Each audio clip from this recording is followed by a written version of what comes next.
ದಕ್ಷಿಣ ಕನ್ನಡ ಜಿಲ್ಲಾಧಿಕಾರಿ ಸಿಂಧು ಬಿ ರೂಪೇಶ್ ವರ್ಗಾವಣೆ ವಿಚಾರ ಇದೀಗ ಹಾಲಿ ಸಚಿವರ ಹಾಗೂ ಮಾಜಿ ಸಚಿವರ ನಡುವೆ ಆರೋಪ ಪ್ರತ್ಯಾರೋಪಕ್ಕೆ ವೇದಿಕೆಯಾಗಿದೆ.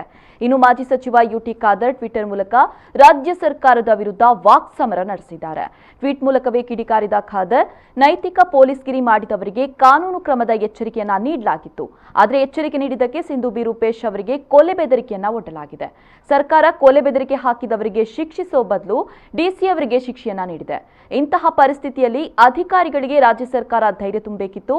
ಆದರೆ ಇಲ್ಲಿನ ಬಿಜೆಪಿ ಮುಖಂಡರು ರಾಜಕೀಯ ಮೇಲಾಟ ಮಾಡ್ತಾ ಇದ್ದಾರೆ. ಕೊರೋನಾ ಜನರ ಉಸಿರುಗಟ್ಟಿಸ್ತಾ ಇದ್ರೆ ಬಿಜೆಪಿಗರು ಅಧಿಕಾರಿಗಳ ಉಸಿರುಗಟ್ಟಿಸ್ತಾ ಇದ್ದಾರೆ ಅಂತ ಖಾದರ್ ಟ್ವೀಟ್ ಮೂಲಕ ಕಿಡಿಕಾರಿದ್ದಾರೆ. ಇದಕ್ಕೆ ಜಿಲ್ಲಾ ಉಸ್ತುವಾರಿ ಸಚಿವ ಕೋಟ ಶ್ರೀನಿವಾಸ್ ಪೂಜಾರಿ ಟ್ವೀಟ್ ಮೂಲಕವೇ ತಿರುಗೇಟು ಕೊಟ್ಟಿದ್ದಾರೆ. ಆಡಳಿತಾತ್ಮಕ ದೃಷ್ಟಿಯಿಂದ ಸರ್ಕಾರ ಮಾಡಿದ ವರ್ಗಾವಣೆಯನ್ನ ಖಾದರ್ ರಾಜಕೀಯಗೊಳಿಸಿದ್ದು ದುರದೃಷ್ಟ.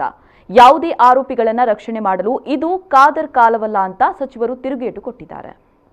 ಕಾಲಕಾಲಕ್ಕೆ ರಾಜ್ಯ ಸರ್ಕಾರ ಮಾಡುವಂಥ ಸ್ವಾಭಾವಿಕ ವರ್ಗಾವಣೆಯ ವ್ಯವಸ್ಥೆಯಡಿ ದಕ್ಷಿಣ ಕನ್ನಡ ಜಿಲ್ಲಾಧಿಕಾರಿಯವರ ವರ್ಗಾವಣೆ ಆಗಿದೆ. ಅದಕ್ಕೆ ರಾಜಕೀಯ ಲೇಪವನ್ನು ಬಳಸಿ ಯುಟಿ ಖಾದರ್ ಅವರು ಈ ಅಧಿಕಾರಿಯ ವರ್ಗಾವಣೆಯನ್ನು ಮಾಡಿದರೆ ಹಿಂದೆ ರಾಜಕಾರಣ ಇದೆ ಅನ್ನುವಂಥ ಆಪಾದನೆಯನ್ನು ಮಾಡ್ತಾರೆ ಮತ್ತು ಅವರಿಗೆ ಬಂದಿರುವ ಯಾರು ಬೆದರಿಕೆ ಹಾಕಿದ್ದಾರೆ ಅವರ ಮೇಲೆ ಕ್ರಮ ಕೈಗೊಂಡಿಲ್ಲ ಅನ್ನುವಂಥ ಮಾತುಗಳನ್ನು ಹೇಳಿದ್ದಾರೆ. ನಾನು ಈ ಮೂಲಕ ಸ್ಪಷ್ಟಪಡಿಸುವುದೇನಂತ ಹೇಳಿದರೆ, ಯುಟಿ ಖಾದರ್ ಅವರು ತಮ್ಮ ಮಾತುಗಳನ್ನು ವಾಪಸ್ ಪಡಿಬೇಕು.